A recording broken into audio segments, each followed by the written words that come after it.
My entitled coworker gets fired for literally never doing his job right. But then, after he leaves our company, he has the audacity to use me as a referral without asking me first. So I've decided to get some revenge by literally poisoning any job opportunity that comes his way, giving off the weirdest vibes to these recruiters that no, this guy is not a good worker. And this is honestly super satisfying because this guy definitely deserves it. Here's what happened. Okay, I want to start off by saying that this has been playing out for a little while, but the latest installment finally happened today. Now, for a bit of context, I manage a retail store, one of many. Our owners pay really well for the job that we have to do. They only ask that we do our jobs while we are at work, which is easy. I can definitely do that. It takes a while to get up to speed with our systems, but that's totally okay. But that's when our problem child of the story comes in, who I will call Ezekiel. It isn't his real name, but it does kind of fit. Ezekiel joined us a few months back, and after about 2 days, several of us started warning him not to take shortcuts on learning his job. However, apparently Ezekiel knew better. He would skip steps with product warranties, and then they would be rejected, which meant that someone else had to resubmit them correctly. He would also neglect his allocated aisles, which brought focus onto me. So I would read him the riot act, during which he would try to renegotiate his job. He would also lie to customers about product capability in order to get a sale. But we are literally not even on commission at all, so we get paid whether we do $100 in sales or $100,000 in sales. We were done with him and had planned to keep him on until mid-January. Nobody likes to fire someone before Christmas, so we opted to hold off. Ezekiel decided that any small, tiny, minor setback was somehow an excuse to not come into work. He thought that he had hit a magic secret to get paid for being absent. However, we already had decided that he would go. He had also run out of leave, but was now just coming in whenever he didn't have an excuse to stay home. So we gave him 1 week's notice of his dismissal. Unfortunately, it was in early December, but we couldn't keep cleaning up after this guy for another 5 weeks. Well, his response was to do an even worse job than his usual low standard, and left us with even more time bombs in his paperwork than normal. Like, we've been finding this over the last couple of weeks. Fortunately, the rest of my team is a solid and cohesive group, and we actually have an understanding of our customers in the area. On his last day, he left at noon via the loading dock and didn't have the decency to notify anyone that he was leaving early. Fortunately, we have cameras, and I just manually clocked him out at the time he stepped through the leading bay doors. And with that, this is where my revenge slowly begins to take place. Without asking me first, he put me forward as a referral for all the jobs that he had been applying to. I did not appreciate the mess he deliberately left me, so I've decided to start poisoning all of these opportunities without directly defaming him. I would give lengthy pauses before explaining that it's difficult to give an answer that's simply yes or no. He's been telling these employers that he resigned, but I explained that he was invited to leave. In fact, today, a recruiter rang me up about a support worker traineeship that he's applied for, and unfortunately, it's not looking good for him. Honestly, I think he struggles to support himself, let alone be responsible for the well-being of other people. For every question these employers and recruiters ask, I give an answer that hopefully helps to save them the same grief that my team and I had to endure. Because at the end of the day, I am happy to try and ruin Ezekiel's career opportunities, because this guy made my life a living nightmare when he worked for us. Oh man, I completely understand where you're coming from because I have been in your shoes. I know exactly what it's like to have a coworker who is making my life harder by not doing their job right. There's nothing more frustrating than having to pick up the pieces for someone else. Bro, give me a break here. That is so obnoxious. But the fact that he tried to use you as a reference, what is he thinking? After all the wrong things he did at that place, he really has the audacity to use you as a reference without asking you first? Holy crap, that is some crazy behavior in my opinion. There is no good excuse for that. What is going on? So personally, I love the fact that you're getting revenge on this guy in this way, because his way of handling this was incredibly unprofessional and completely uncalled for. Because you do not use someone as a reference if you haven't cleared it with them first, especially if you acted the way that Ezekiel did at this job.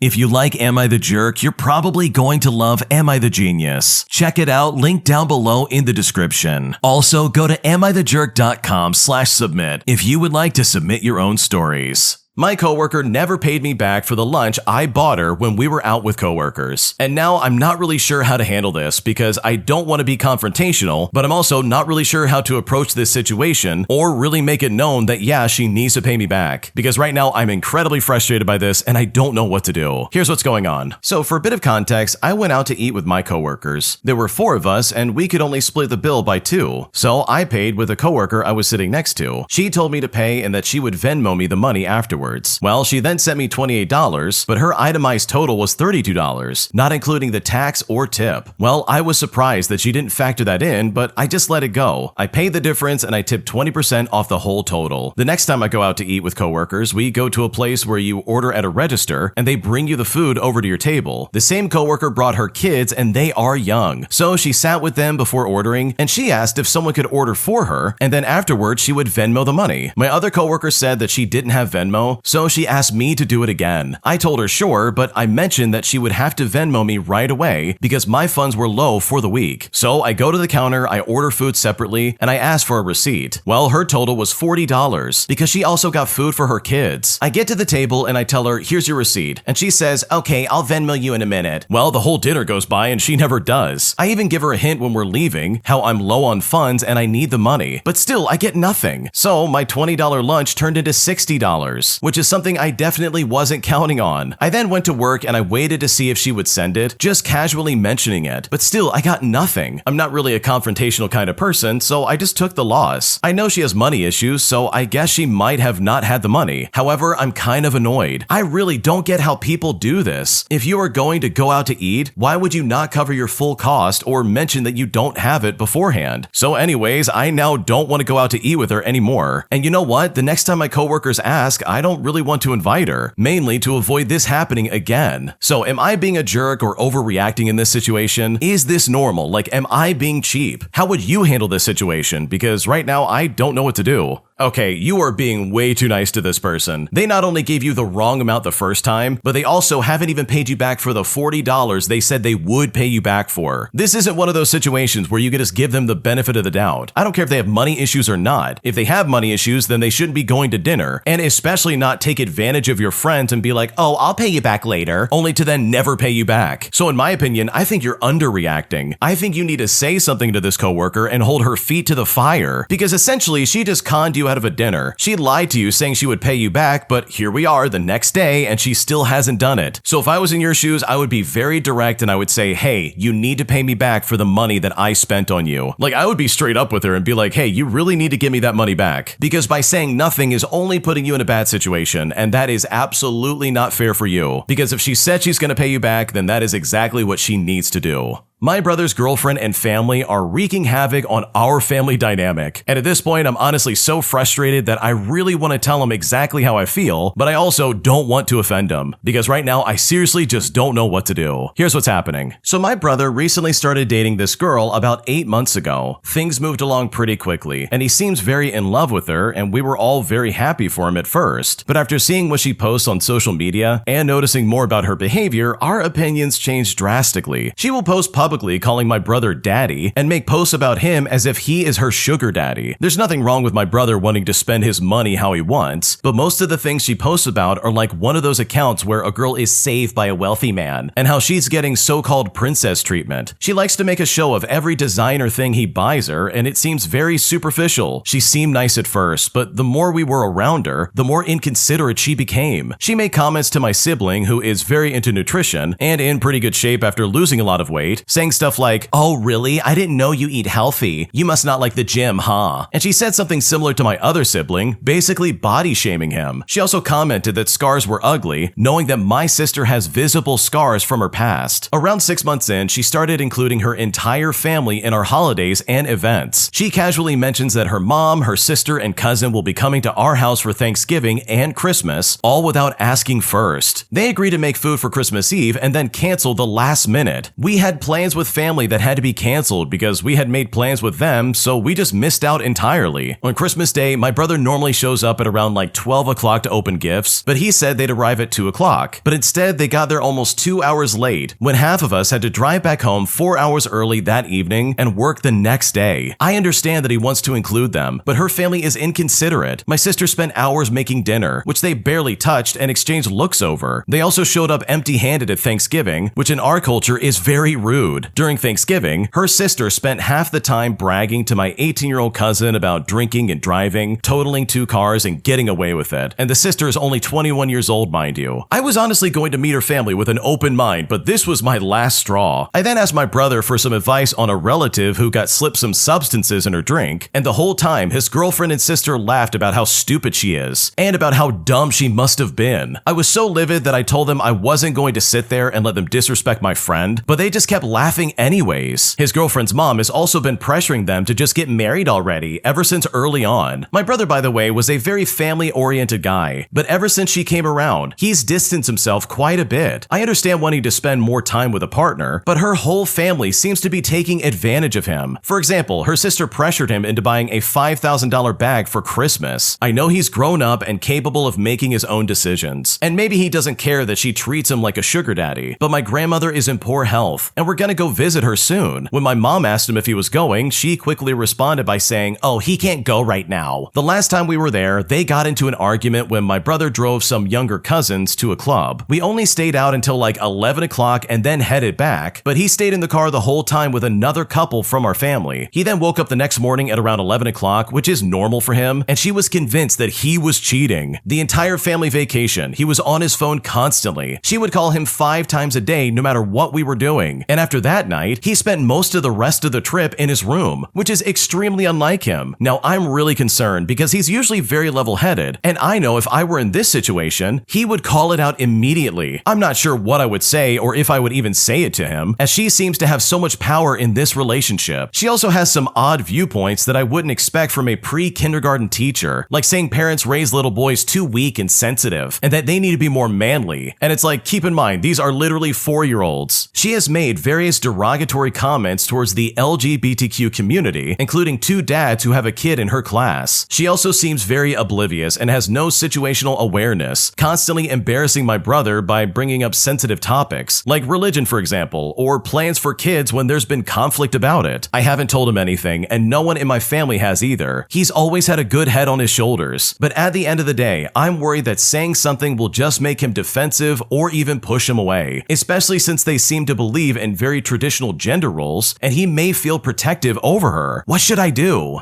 Okay, in my opinion, if there really is some kind of like conflict and something going wrong with the situation at hand, I would much rather be the sibling who loves them but somehow offended them by being honest than one that sits idly by and just lets this train wreck keep happening. Because let's be honest, she's probably gonna break up with him at some point. I mean, this relationship just screams, oh, this is not gonna last. But I know if I was in your shoes, I would absolutely try to say something to them, especially if I'm coming from a place of love. And from the sounds of it, it really does seem like you care about your brother and you want him to be happy. And this guy is like a level-headed person, but even he's being deceived by some woman who is clearly trying to tear the family apart. Like, I don't know about anyone else, but she's got "I'm a narcissist" written right across her forehead based on what I'm hearing here. So personally, that's what I would do. I would speak very honestly and I would just say, hey man, I hate to be this person, but like, you might want to figure this out. Because honestly, either way, this is probably gonna fall apart. And if you can at least save your brother from like a little bit of unhappiness, then in my opinion, that would be better overall. Am I the jerk for making a customer wait well over 20 minutes after she tried to pay in the most annoying way possible? Because right now I kind of have no regrets, but I just need to check because the way I did this was incredibly funny. Here's what happened. Okay, so I work at a parking garage and part of my job is collecting payment from people who lost their ticket or who stayed over the validated time. Now, it's usually pretty straightforward. Like, most people just tap their card and they go. But last week, this woman pulls up and I tell her total is $12. She then rolls her eyes and says, oh, hold on a second. Then she reaches into her purse and pulls out a massive Ziploc bag full of coins. We're talking quarters, dimes, nickels, pennies, all mixed together. She then shoves the bag through the window and says, good luck, and then sits back down in her seat looking pleased with herself. I just looked at her and I said, ma'am, I have to verify the amount before I can let you through, so you're going to need to wait while I count this. She then just laughed and said, whatever, I have time. So you know what? I took my time. I separated every little coin into stacks by type. I counted each stack out loud, and then whoops, I bumped the counter and knocked a bunch of the pennies onto the floor. I just had to pick them all up and start that section over, and after about 5 minutes, she very quickly stopped smiling. Around the 10-minute mark, she started tapping her steering wheel, and by 15 minutes, she was asking if I was almost done, but I told her that I needed to be accurate and I was almost done. Well, when I finally finished, she was actually over by about 75 cents. I counted out her change coin by coin, and I handed it back to her and I said, "Here you go. Good thing you had that time, right?" She then snatched it away from me and drove off without saying anything. So am I the jerk for the way I handled it? Because honestly, I was just matching her energy. Dude, there's no way you're the jerk here. If that lady wants to be petty and be like, "Oh, I'm gonna pay in nickels and dimes and pennies," then congratulations. You now have the opportunity to return that right back in her face exactly the way she gave it to you. Like, bro, I am just doing my job. I'm not responsible for you staying longer than you should have at this parking garage. Because like, hey, if you want to pay in coins, that's not a big deal. Pay in coins, pay in pennies, I could care less. But the part that really pisses me off is the attitude this lady came up with. If she was at least somewhat pleasant, then this whole situation could have at least been avoided and treated way differently. Like if she wants to be hostile, then congratulations, I'm gonna go at the speed of snail. So no, you're not the jerk. This lady got a taste of her own medicine, and honestly, from the sounds of it, it seems like she definitely needed that, because hopefully she won't try that with anyone again in the future. My boyfriend's female roommate has a picture of him as her lock screen, but after I talked to my boyfriend about this, he got very defensive and even blocked me from texting him, as he claims this is not a big deal. And now I'm honestly so confused and I don't know what to do, because this situation has gotten completely out of control. Here's what's going on. For a bit of context, they didn't really know each other before becoming roommates. There's also another guy in the apartment, so there's 3 of them living together in total. When I met them for the first time, my boyfriend introduced me to everybody, announcing that he was officially dating me. So the situation was clear for all of them. We also visited all of his other friends. He was always openly introducing me as his girlfriend to everybody around him, and he even asked if I wanted to spend Christmas with him and his mom. Now, a few days later, we were hanging out at their apartment, my boyfriend, his girl roommate, and me. Everything was going well until his girl roommate came up to me and showed me her lock screen, which happened to be a picture of my boyfriend. It's not even a funny picture of him or anything like that, and it's not a group picture either, and he's posing quite beautifully in that photo, actually more than usual. He never even told me about this, and she just showed it to me herself. Well, later that day, I told him that this was bothering me. When a girl has a picture of a guy as her lock screen, it obviously gives the impression that it is her boyfriend, unless they're like from the same family or it's a celebrity or something like that. But his roommate knows that he has a girlfriend, and she still chose to keep that picture of him as her lock screen. It is so humiliating for me to know that other people will see her lock screen and assume that she's his girlfriend. According to him, she's going through a hard time in her life, and having this picture of him as her lock screen helps her feel better. Apparently, he helped her during some like really dark moments, like very traumatizing stuff, and this picture means a lot to her, so he doesn't want to force her to remove it. He said all of his friends don't see the problem either. He says that he loves me and that she's like a sister to him. He also says that no one looks at her lock screen anyways, and that no one will think that she's his girlfriend. But I'm not kidding, I really feel like I'm going crazy. Not to mention that she throws temper tantrums at him in front of me when he doesn't buy her favorite chocolate cake whenever he goes grocery shopping, even though she never even asked for it. When I went back home, I tried to negotiate with him over text messaging. I asked if she could put a group picture as her lock screen instead. Like if it's a picture with him and other people, at least it wouldn't be perceived as if she's his girlfriend. Or she could like keep that picture of him in her camera roll and look back at it as many times as she wants. I don't know. But guess what? Instead of talking to me, he ends up blocking me. And right now I'm honestly at a loss and I seriously just don't know what to do.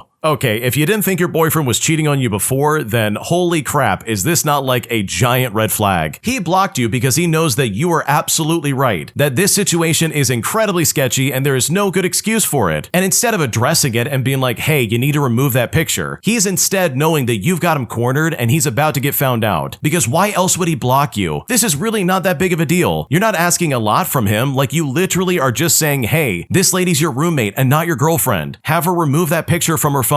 Also, it's very weird that he tried to be like, oh, well, I helped her through a lot, so she looks at my picture and she feels inspired and it makes her feel good. But it's like, dude, that is super creepy. What are you talking about? So in my opinion, I think your boyfriend is absolutely not your boyfriend anymore, and he probably hasn't been your boyfriend for a while because I really think he's cheating on you with this girl roommate. And I think purely from the fact that he blocked you when you're trying to have a conversation about this is more than enough evidence that he not only feels incredibly guilty, but also that yes, something is actually going on, which if that's true is completely uncalled for and very unfair. My roommate has turned into a confrontational and massive jerk, so I decided that enough was enough as I sent them a notice that they need to vacate the premises, because at this point I simply cannot take it any longer and I literally just don't want to deal with them anymore. Here's how it's all happening. Okay, so my roommate has decided that essentially he wants to be a complete and utter jerk. I mean, God forbid I asked to speak with him about important household changes coming up, because he replied by saying, "You are not the landlord. I have no obligation to speak with you." But I think he forgot that he's renting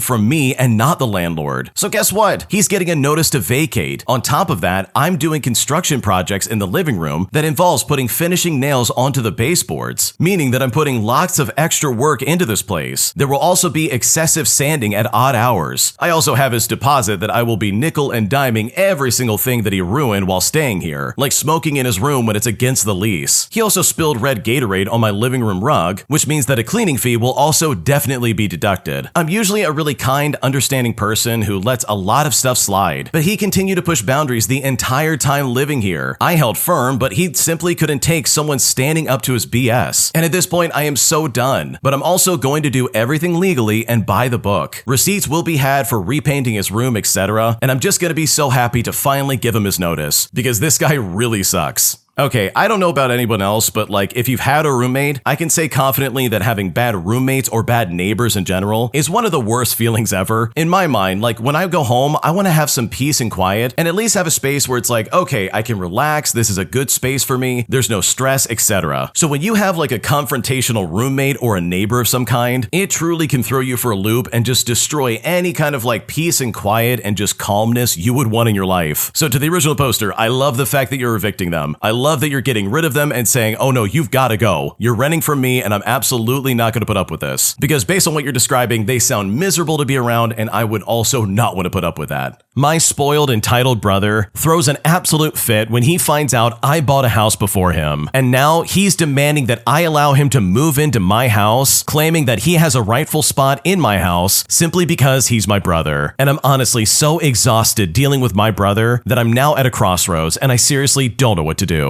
Here's what happened. Okay, so I suddenly became a homeowner some time ago because a friend of mine's grandfather was moving to Florida and his house was ripe for the picking. I knew the old man really well, as he passed away a few months later from a sudden stroke. Anyways, he offered the house and property to me for $200,000, and I practically ran to the bank to apply for the loan. The house is a manufactured house from the 80s, but it was remodeled repeatedly by the former owner and has a separate garage building. The home and property could have gone for more, but he offered the house to me because he knew I would take care of it. I had $30,000 saved that made a good down payment, and I was very happy to leave my apartment. I mean, I wanted to move out of there eventually anyways, especially after what my cheating ex did, but that's a story for another time. So, when my brother found out that I bought a house, he went absolutely bonkers. For reference, my brother has a repeated history of copycatting me for the past decade, but when it comes to this, there was no way in the world he could copycat buying a house, especially with his terrible credit and his inconsistent income. And it's then that he got into an argument with me over how I was just trying to make him look bad by doing something that he couldn't. But that really is not the case. I literally just wanted the stupid house, and the price was too good to refuse. Then he told me I should have turned it down, but he literally had no good reason. I mean, I could practically see the screws getting looser with every single dumb excuse he made as to why I shouldn't have done it. But I pointed out that all of those excuses were just there because I did something that he currently can't. And when I bought this house, it had nothing to do with him. I just wanted to be a homeowner for the security and the extra space. And I finally don't have to store my camper at my parents' house, along with that garage that I can store stuff in and tinker in. Now, he's been copying me over so many stupid things. For example, if I bought a camper cot, he would buy the same thing. If I went to the gym, then he would go to the gym. If I bought a truck or alcohol or a TV, or if I bought a camper or a used portable DVD player, or if I went camping in a specific spot, he would literally do the exact same thing across the board. It literally didn't matter what I was doing, he was always tagging along. I mean, he acts like a complete child on so many things. Well, after weeks of openly fuming about me being a homeowner, my brother suddenly acted like he had another brilliant idea. He wanted to move in with me, and when he said that, I just laughed at him. He then ended up demanding that I rent one of my rooms to him. And the really funny part is that he only wanted to do it for $200 a month, with utilities included, because he shouldn't have to pay any more than that since we're family. Well, he flipped his lid when I said absolutely not. Then he got our parents involved again, although this time they actually sided with him first, even though it was mainly our mother. She and my brother showed up to my house, demanding that I let my brother move in. And my brother had this awful grin on his face that I could tell he thought he was getting his way, all thanks to Mommy Dearest. But I literally screamed no to both of their faces. My mom started to cry and said that I was being a jerk. So I called my dad, and he told my mom that he had warned her that I wouldn't do it, and that they need to leave me alone. My mom whined that my brother was living out of his camper next to a shabby house that he was renting space from, but I said that wasn't my problem to fix. And my brother, by the way, has proven countless times that he cannot be trusted. My brother was fuming to the point of being red with veins popping out of his neck, and my mom tried one more time to convince me with tears, but that just made me even angrier. I then went on a rant that was something like this: so you can't buy a house, but you wanted to invade mine? I refuse to ever live with my brother again. I would sooner live in the woods without electricity than ever live with him. He's intentionally irritating, and if I had him as a roommate, I just know that he would steal my booze, he would take all my stuff, and invade my privacy non-stop. That is not going to happen. And I do not care how much mom is gonna cry. That is not gonna work on me. Well, when I said that, my mom broke down and finally conceded that she was never going to convince me to allow my brother to move in. She even had to take my brother by the hand and leave my property with him because he initially refused to go and kept begging her to turn back and make me let him move in. I then yelled at him that it was hilarious that he called me a mama's boy before, because he had become exactly that, and that this was just like one time when he tried to get our mother to make me trade vehicles with him, all because he felt ashamed to be driving a minivan. My brother then yanked away from mom and then started swearing at me. Eventually, after some back and forth between the two of us, my mom got in front of him and told him to just go. Then he drove off in his rattle-can Silverado without her, which, by the way, he had driven her there. So then I had to take her home. While taking my mom home, I made things very clear with my mother over why I could never trust my brother ever again, and how his life was not my burden to bear. I then told her how little my brother was offering for rent anyways, which is something he conveniently had not told her. Now, fast forward, and I later rented that same room to one of my best friends for $600 a month, and he pays for his own utilities. The other two rooms are my bedroom and a home office, and there's an extra room in the separate garage as well. And wouldn't you guess it, my mother tried to make me let my brother live in the garage instead. She says there's enough room in the storage room for a bedroom, but again, I said absolutely not. But simply out of spite, that has been turned into another friend's rented room, as I just remodeled it with some plywood. And yeah, I rented them out of spite. And that's because I didn't want my brother to live with me in any capacity. My brother later ended up having a complete meltdown in front of our parents over how he's the older brother. He should be the one who owns a house first. He's supposed to be successful, and I'm supposed to be the big loser in his shadow. Our dad then poked him with his cane and told him that this is not how life works, resulting in a massive argument. They told him to get out and not come back until he's cooled off, learning right then and there that he's just being pointlessly jealous. But I'm honestly so sick of my brother, and I seriously hope I don't have to deal with him in this way ever again. Wow, your brother sounds absolutely pathetic. Who would show up to their sibling's house and be like, no, I want to move in. You have to let me move in. I demand it. Like, what the original poster is describing is really, really sad. Like, who in their right mind would act this way? Like, seriously. So truly, good for you for standing your ground and telling pretty much everybody to get lost, because the original poster's brother sounds absolutely unhinged. If you like Am I the Jerk, you're probably going to love Am I the Genius. Check it out, link down below in the description. Also, go to amithejerk.com/submit if you would like to submit your own stories. My extended family is furious with me and is claiming that I stole a family name that my grandmother offered me, claiming that I had no right to use it since I'm not a blood-related family member. And now, despite my grandparents and my father defending my good name, my entire extended family is against me. And at this point, I seriously don't know what to do. Here's what happened. Okay, to start things out, my dad is not my biological dad, but he's raised me since I was 7 months old. My biological father was in and out of my life, and he was not good to me at all. I never really wanted him around, but I had such a good relationship with my dad. I knew love and family family with my parents over the guy who just wanted to mess with my mom and just wanted to stop me from being adopted and would never show me any kind of interest as his own flesh and blood. Now, I have younger siblings from my parents. My dad has siblings, nieces, and nephews, and both of his parents are alive, and I'm so close to his parents. My grandparents never saw me as less than their grandchild, meaning that blood and legality never mattered to them. I was one of theirs, and they were my granny and grampy, and the name Grampy was born from my inability to say grandpa as a really little kid for some reason. Well, fast forward and I got married to my amazing wife, and my wife and I are now expecting a baby girl. My grandma approached us and said that she wanted to make it clear that if we wanted to, and there was no pressure from them, we could consider using the family girl name for our daughter. It's a name usually used in the middle name, but every few generations, it gets used as a first name and usually goes for the first granddaughter. My wife and I love the idea and we love the name, so we decided to use it as a first name, which made my grandma so happy, and my dad actually cried when he heard it. But the other members of my extended family were not so pleased, and I was accused of stealing the name from the legitimate first granddaughter, which is the one who would be blood, and I was apparently stealing it from my cousins, who should have been first in priority to use the name. Well, my grandparents and my dad came to my defense, and they said that my daughter and I are legitimate members of this family, so I didn't steal anything. My grandma even said that she offered it to me, but my extended family said that I should have had common sense and the compassion to understand that I'm not actually a blood member of the family and that neither is my daughter. Well, because of that, a fight broke out over all of this, and I know that most of the extended family firmly blame me for agreeing to use the name. So honestly, am I the jerk for listening to my grandma and taking the name that they offered me? Because at this point, I seriously don't know what to do. No, of course you are not the jerk. Your grandmother offered you the name. Like literally, why on earth would they be upset over the grandmother making a decision? Like, what is wrong with these people? That is so weird to me. And the fact that they're trying to be like, oh, you're not really a member of the family because you're not blood related. It's like, oh, okay, now I really know how you feel about me. Apparently all these years beforehand were just a complete act, because right now your true colors are showing quite clearly. Like, that's insane to me, and that is so unacceptable. So no, you are definitely not the jerk. You didn't do anything wrong, and the fact that your extended family is acting this way and trying to blame you, in my opinion, is completely toxic and so uncalled for. Am I the jerk for being upset about the pay I received after I was a DJ for my friend's wedding? Because right now, my friend has blocked me and we're not even talking anymore. And at this point, I really don't know what to do. Okay, so I'm a 21-year-old female, and I had been friends with this girl who's also 21 for about 2 years, and we were decently close. She was getting married and she asked me if I would be her DJ for her wedding. Now, I am a hardcore music head, and I am a great playlist maker, but I've never DJ'd before. I agreed to do it, but I wasn't thrilled that I wouldn't get to enjoy her wedding fully. She said that she would pay me for my service, which I thought, okay, fair enough. But because she is my friend, I didn't discuss actual pricing because I just assumed that she would pay me fairly. I brought my own equipment as well as my friend's equipment to make a full setup, and I needed 2 setups since one of them would be for the ceremony and the other one would be for the reception. She pre-made a list of songs that she wanted while people were eating at the reception and made sure to tell me that I can't deviate from it at all. She was very restrictive of what I could play for dancing because she wanted no rap or hip hop or even any country music. I mean, I had to send her the pop songs in advance just to see if she approved of them, and even still, people weren't dancing to the music that she chose. So I went out to the dance floor for the cha-cha slide. I knew how long the song was and I only danced for the first minute, and I got everybody involved in dancing. Then my friend's speaker setup malfunctioned and the music cut while I was on the dance floor. The bride cut her eyes at me and said in the most bridezilla tone, "Why is the DJ on the dance floor?" And she said this in front of everyone. And right at that moment, I felt so small. I did end up fixing the problem, but the issue was something out of my control, and it would have happened anyways. Also, the song The Wobble was heavily requested by everybody there, to which I had to keep saying no because she told me that I couldn't. Now, I let the bride know that this was being heavily requested, but she said to me, "If you play that song, you won't be getting paid." So I said to myself, cool, we're not gonna play The Wobble. By the end of the wedding, I was upset because of the way she treated me, and the fact that I was stuck behind the DJ booth the entire wedding by myself, directly in the hot sun without shade for 4 hours straight. And you know what? She rode off into the sunset without paying me. And then I got a message from her after her honeymoon saying that she has my money when she got back. And you know what she gave me? She gave me a gift card with $15 on it. And after that, I was pissed off. She told me she didn't have a lot of money after paying her photographer friend $1,000. $4,000 and paying for her other wedding things. Also, I was told that this was never supposed to be a payment, but a gift of appreciation, and that as her friend, I should have done it for free, that she saw this as an opportunity to start my DJ career, and that I should be grateful for the experience. When I confronted her about this, I was told that I was a bad friend for ruining her wedding day, because when she thinks about her wedding now, it will remind her of how she lost a friend. She then gave me $75 and unfriended me on everything, and now we don't even talk anymore. So seriously, was I the jerk for complaining about my pay? Because right now, I seriously don't know what to do. No, I don't think you're the jerk at all. She mistreated you at this wedding. She was so aggressive towards you the entire time, and then she has the gall to be like, oh, I was trying to help you start your career. You should be grateful for the exposure. If you were a good friend, you would do it for free. It's like, what are you talking about? That is insane. Like, where did she even get this idea that you're trying to be a DJ? Like, if anything, she's only saying that to try and guilt trip you for even saying that you want to get paid for your time. Like, the money issue should have been worked out far in advance, which is a mistake I think you won't be making twice after this. But for her to basically be like, oh yeah, you should do it for free, especially after the way she treated you, that is insane in my opinion, and there's just no good excuse for that. So no, you are definitely not the jerk, because your friend treated you like garbage, and that in my opinion is absolutely unacceptable. Am I the jerk for leaving dinner early, all because my sister was over an hour late once again? Here's what happened. I'm a 27-year-old female, and I had plans to go out to dinner with my sister, since this is something that we do every single month. She lives in my hometown, and I live in the next state over with my boyfriend. We are about 35 minutes to an hour apart depending on traffic, but we agreed to meet closer to the hometown with my mom. Now, when it comes to my sister, she is always late. I expect she'll always be at least 30 minutes late, but it's even been up to a few hours. And not just random plans, I'm talking like weddings and graduations too. It's been brought up in the past by my mom and I, but she always brushes it off and gets upset. My boyfriend drove me over, as I can't drive, and he offered to drop me off before he headed out for plans of his own near the house, and then he would come back when he was done. And I assumed that after dinner, we would just hang out at her house either way. I get to the place and I start calling my sister. I get my mom a few minutes later, and she says they're behind because it took a while to get my 1-year-old nephew ready, and my sister got in the shower later than expected. I didn't even know my nephew was coming, and she usually tells me if he is. Her husband was apparently there to let mom in when she showed up, but went back to sleep as soon as she got there. Now, I'm not sure why he couldn't get the baby ready, but that's none of my business. I check maps and it says 35 minutes, and if you add in getting the baby strapped and secured, and then putting him in either the stroller or the front carrier on her body, I was looking at maybe 40 minutes. And to top it all off, we had a reservation that she made, not me. I had never been to this place, and I didn't know if it was one of those places that don't let you have the table if your whole group isn't there. There was really no space to wait inside, so I would have to stand outside and wait for her. But anyways, I didn't feel like sitting alone for 40 minutes, even if I could. Now, she doesn't keep her friends waiting this long when they make plans, and I don't get why it's okay to do this to me and my mom. Now, I'm speaking to mom as they're trying to change the reservation online, but at that point, I'm just fed up. If we agreed to be there at a certain time, be there at that time. 5 or 10 minutes late is fine, but not this. I told my mom that I'm going back home. I didn't feel like fuming at the table and acting like I wasn't mad when they got there, which is something that I've had to do several times before. When I said this, she sounded hurt and mad, but said that it was fine and that she would go home as well. Since then, I haven't spoken to my sister, and this was a few weeks ago, and my mom doesn't want to get in the middle of it, but I told her I wasn't speaking to her until I get an apology. My mom told her that she can't keep doing this on the ride back home, and she agrees that it's an issue, but won't say anything else. It's ridiculous to just always be late because you're bad at time management. She also wants to use the excuse of, oh, but it takes so long to get the baby ready, which I would accept if it wasn't for the fact that this has been a problem long before my nephew was even born. So I really need to know if I'm the jerk for leaving early, because right now I'm still upset and I don't know what to do. It really sounds like your sister is doing this almost on purpose, or she just literally doesn't care about your time. And both situations, in my opinion, are not good, because I am right there with the original poster. If we are scheduled to be somewhere, you had better show up. If you're showing up almost an hour late, that shows to me immediately that you don't care about me, and you definitely don't care about any kind of commitments of any kind. So I don't blame you for getting up and going home. Like, I wouldn't want to stay there for an hour, and I think like 5 or 10 minutes late is not a big deal, but to consistently be almost an hour late every single time you do anything together, that in my opinion is completely unacceptable, and I think the fault absolutely falls on the sister. My boyfriend is stressing me out beyond belief, as he claims that I don't actually care share about his situation where he's grieving the loss of his uncle. But despite the fact that I have a lot of things going wrong in my own life, my boyfriend is demanding that I drop everything that's going on around me and only focus on him in his time of need. And right now I feel very overwhelmed and I simply don't know what to do. Here's what happened. Okay, to start things out, my boyfriend's uncle passed away this week after a long battle with cancer, and his family is in complete disarray. It was his father's brother, and his dad is really broken right now. Now, I'm having a hard time at home as well, as my mother's electricity has been cut off for a $4,500 bill that we just can't afford. My mother is on disability, and that is her only income. I also have a part-time job which doesn't pay me nearly enough. My mother and I also take care of my niece, who is my sister's daughter. We do this because she is almost a deadbeat and couldn't care less if the child has ever eaten or even taken a bath. We also watch over my 80-year-old grandmother who lives with us, so I also have problems at home, making it hard for me to be there for him right now. When his uncle passed away, I left work just to be there for him and his family, and I wanted to make sure I could console him in a time like this. I've done everything I can for him, as I have also went through a close family death when my father died. I stayed at his house all day consoling and helping, but I am a grown woman with obligations and responsibilities too. I also have a life, and eventually I had to go home to check on my household, as I'm like the man of the house. My mother, my niece, and my grandmother have no one but me. I do everything that they can't get done, and I take care of them since my father passed. I have to be there, and I can't spend all my time with him. I had to leave his house to take my niece to her dad's house, and then drive my mom to the local welfare to help her with paperwork, just so she can get her electric bill paid off. He makes me feel as if I don't care because I had to leave to help my own family, and I can tell he's mad at me by the way he acted when I told him I have to leave. He says to me that he doesn't want me to leave and that I'm leaving just because I don't want to be around him, and the way he said that was just so insensitive to my situation. He is now being very short with me over text messaging, as well as taking long periods to respond, and overall being vague towards me when I'm trying to be loving and comforting, and I just don't understand him. For reference, this also happened 3 weeks ago when his dad was having surgery and had some minor complications, and he was just freaking out over it. I was at home with my niece with no one else, as my mother was also out of the store. My niece was throwing up profusely as she had caught the stomach bug. I couldn't just leave her there because she's 7 years old, and my grandmother can't watch her anymore. So when I finally made it to his house afterwards, he was so mad at me for not dropping everything and coming to his aid, but I physically and morally couldn't do it at the time. It wasn't my fault. I mean, my baby was sick. I wasn't leaving her to go comfort a grown man who has family around him. When I'm like that, you need to drop everything for me. I would do it for you. You need to come to me. I need you when things like that happen. And still, when I explained to him the reason why I couldn't come right away, he still said that he didn't care. I feel as though he relies on me for all of his happiness and healing, but I am just one person. I can't help him all the time. He's been acting like my problems and issues just don't really matter, and it's really adding so much stress to my already stressful life. So seriously, am I being gaslit or manipulated, or am I just not doing enough for him? What should I do? I think this really is a catch-22, because on one end, I think obviously you're not doing anything wrong, like you're showing up as much as you can and you're being there for him, but the way he's reacting is just not fair. Like, I totally understand he's going through the grieving process, and his uncle probably meant a lot to him, but it's almost like he's taking that out on you, and that, in my opinion, is completely unfair. You are not the enemy here. You're doing the best you can with your circumstances, and I think it would be unreasonable for anyone to be there 24/7. And just because you can't be there all day every day doesn't mean that you don't care about him and that you're not there for him. So in my opinion, I think his expectations for you are just completely out of line. I think the way he's acting is completely unreasonable, and in my opinion, I don't think you've done anything wrong to warrant this kind of behavior. An entitled jerk shoves my 4-year-old son out of the way, all because he was standing in the trail that we were hiking on. But when that happened, I saw red, as I taught this entitled jerk a lesson that he would never forget. Here's what happened. Okay, so I was out for a hike with my son and my dog. It's rainy and slightly windy, but it's just a lovely day to be in the woods. There's bright green needles and leaves against a gray sky, and there's wildflowers bursting up through it all. My son finds a snail on a tree and he is absolutely stoked. We're looking at it, talking about its shell, its slime, as well as what it's doing and why it's there. It's a narrow section of the trail, so we're over on the side, and my dog has her face buried in the bushes. And it's right at that magical moment with me and my son that the entitled jerk of this story comes storming around the corner. I see this guy coming up with his dog, and my son sees a big chocolate lab crab, so he gets all excited about the big dog, and he happily invites them over to see the snail that he got. My son is standing in the middle of the trail now, and he's looking at this guy and telling him to look at this snail that he got. Now, I'm not sure what my son was gonna say next, but this entitled jerk actually pushes my son out of the way. Mind you, my son is 4 years old, and he's literally asking this guy to see a snail that he found on a trail on a Sunday morning. Now, when that happened, I immediately blocked his way. I looked at him and I said, "You need to apologize to my son right now." This entitled jerk looks me in the eye and says, "He can't just be standing in the middle of the trail." And when I say I saw red, I am being completely serious. I got a little bit closer and I spoke more clearly. I said to him, "You push my son, apologize right now." When I said that, I'm pretty sure this guy was not ready for this level of confrontation, so he immediately backs down. He mumbles an apology and then takes off as fast as his stupid legs can possibly move. And it makes me wonder, does this guy like own the trail for some reason? I mean, where is he going that he can't politely ask a child to move? What is so pressing that he can't wait for a child to move out of his way? I'm honestly so astonished by this guy's entitlement, and he better hope he never sees me on that trail ever again. Yeah, that guy had some serious nerve to push your kid out of the way on a trail. Like seriously, what is wrong with some people? Like there is a myriad of different responses this guy could have made to this kid being like, "Oh look, I've got a snail." He could have just kept walking and said, "Oh, that's cool buddy, but I'm in a hurry." Or he could have stopped and humored the kid like any normal person would. But to literally push him out of the way like that